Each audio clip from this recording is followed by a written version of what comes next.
りょうきさん、地面師たちについて通されましたが、もう全部見ましたか？見ました。ストーリーはもちろん俳優陣がすごく豪華で演技に、身が入ってしまいました。やはり綾野剛さんが出る作品は外れがないと思いました。綾野剛さん、地面師っていうネットフリックスのドラマがあるんですけど、で、もともとこのドラマっていうのが、積水ハウスが詐欺師に騙されて55億円取られたっていう事件で、犯罪者はみんなもう捕まってるんですけど、結局回収できたのが10億円ぐらいで、30億円ぐらい行方不明なんですよ。で、一応詐欺で捕まって多分5年ぐらい刑務所に主犯の人は入ると思うんですけど、5年後出たら大金持ちですよ。30億円あるんで豪遊コースっていうんですけど、で、ちょっと現実の事件とは違って、綾野剛さんの過去に親が、奥さんと子供が殺されて、みたいな、ちょっと人間ストーリーも絡むんですけど、で、綾野剛さんの不幸な感じ力がすごいんですよね。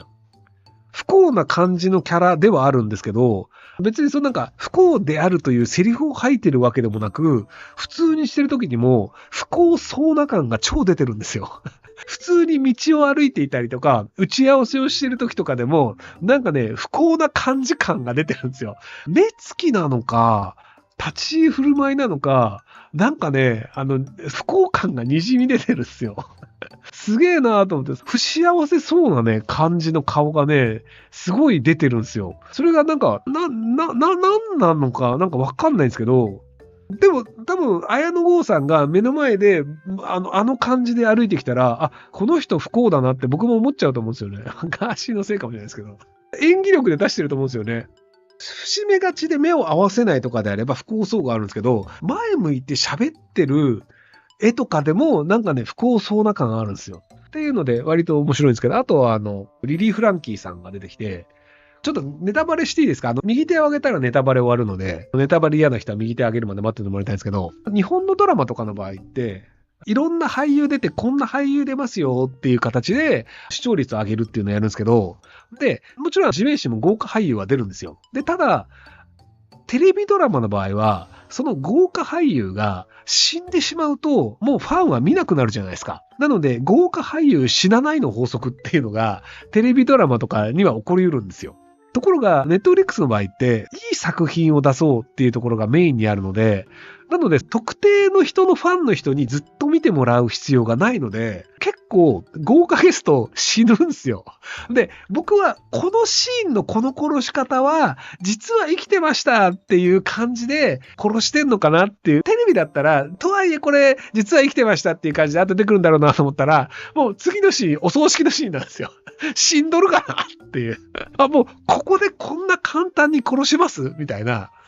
本来、ライバル設定に見えるんですよ。地面師の詐欺師と、それを追いかける警察で、優秀な警察官っていうのが追いかけていって、で、追いついちゃうんですよ。あ、でもこれで追いついちゃうところで、犯人側がそれを拉致して、で、そこで、でも脅して殺すふりとかをして、でも生き残ってるみたいな、あ、そういう感じね、みたいな思ってたら、サクッと死ぬって。そんな簡単に殺すのみたいな。ちなみに本気で殺すことが簡単に殺しますみたいな、ブルース・ウィリスが出てくる映画の話もちょこちょこしながらやるんですけど、っていうのがあって、本来であれば、テレビドラマだったらこういう作り方しないよね、みたいなところを、ちゃんとやってくれる。そうそう、テレビドラマね、キャストを見るとオチがわかるんですよ。だから大体有名キャストでは1人2人いて、で、その下の3番目は多分犯人役で、有名じゃない人だと、あ、この犯人役は死ぬなとか、あ、この人犯人だなとかっていうのがやっぱ分かっちゃうっていうのなんですけど、ネットフリックスはそういうのがないので、割と面白いなーって話です。はい。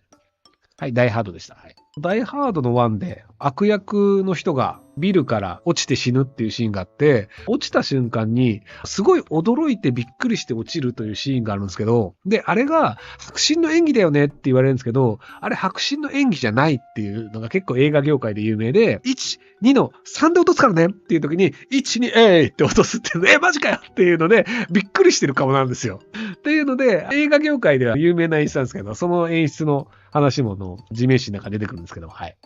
俳優で成功するために必要なことは何だと思いますか？また好きな俳優はいますか？俳優で成功するために必要なのは2世とかじゃないですか。有名俳優の子供とかってよく成功しますよね。あと俳優で成功してるのって実は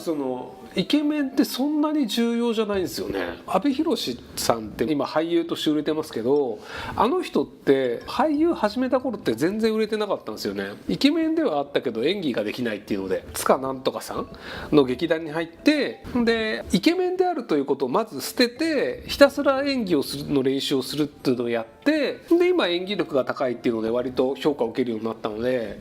実はイケメンであることよりも演技がちゃんとできることっていうのが重要だったりするので、まあでも演技ができるとは何ぞやって難しいんだよね。役所広司さんって何やっても役所広司さんだからね。ただでもほら、あの人いい役者って言われるじゃん。あと福山雅治さんとかもさ、役者としての仕事はすごいいっぱいやってるけどさ、あの人も何やっても福山雅治だよね。で竹中直人さんも何やっても竹中直人なんだよね。だからね、僕は役者でいくとウィリアム・デ・フォーとかスティーブ・ブシェミとか脇役っぽい脇役好きなんですよ。主役は全然やらないんだけど、この人ってよく見るよねっていうタイプの脇役は結構好きなんですけど、東京の不動産価格はこれからどうなると思いますか？まあ長期的に見て少子化で経済も下がってくるから、借りる人も減ってくるし、借りる人のお金もなくなるし、厳しいだろうなと思うんですけど、タワーマンションって50年も持たないと思うんですよね。川口かなんかにあるタワーマンションがなんか5年遅れかなんかでようやく改修工事ができたらしいんですよ。改修工事しなきゃいけないよねって言っても、そもそももうオーナーが住んでないとか、そんな金払いたくねえとか、そんな理由でみんなの同意を取らないと改修できないじゃないですか。同意を取るのに5年遅れたんですよ。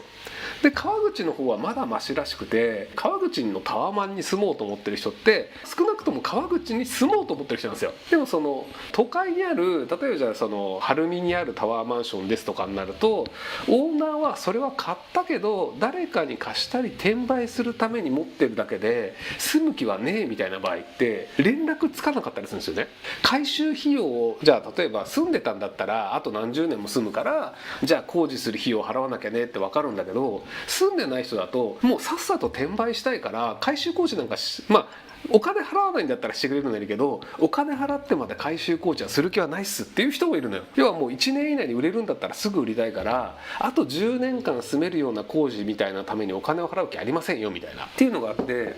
でタワーマンション、結構改修にもお金がかかるのと、中期の改修っていうので外壁を直したりとかなんだけど、根本的に水道管をつけ直すとかどうやんのっていうと、やったことないからよくわかんないんだよね。でやったことないし、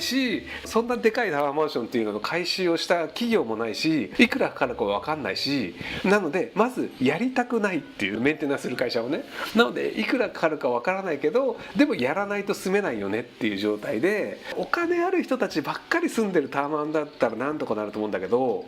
新潟とかだったりとか熱海とかでリゾートマンションみたいなところってただでも買ってくれないみたいな状況だったりするんですよ。今もう売りたい人ばっかりで買いたい人が全然いないので、不動産って持っちゃうと固定資産税を毎年払わなきゃいけないんですよ、使ってなかったとしても。でマンションみたいなとこ買っちゃうと管理費を払わなきゃいけなかったりするわけですよ。リゾートマンションに住み続けるんだっていう人は全然いいと思うんだけど、持ってて転売できたらいいなみたいに思ってたら、単に管理費と固定資産税が毎年かかり続けるっていう、不動産って動かない動産って書くんだけど、負っていう不二家の負を負けるって書いてマイナスの不動産という言い方があるんですけど、割とその不動産っていう持ってるだけでお金が減ってく貧乏神みたいなね、桃鉄のっていう不動産が結構増えてるんですよ。で僕はね、タワマンはそのパターンになるんじゃないかなと思ってるんですよ。中層の例えば5階建てのマンションとかってあるじゃないですか。5階建てでそんなに大きくなくて1個の階に2部屋ぐらい入っててせいぜい10世帯ですみたいな。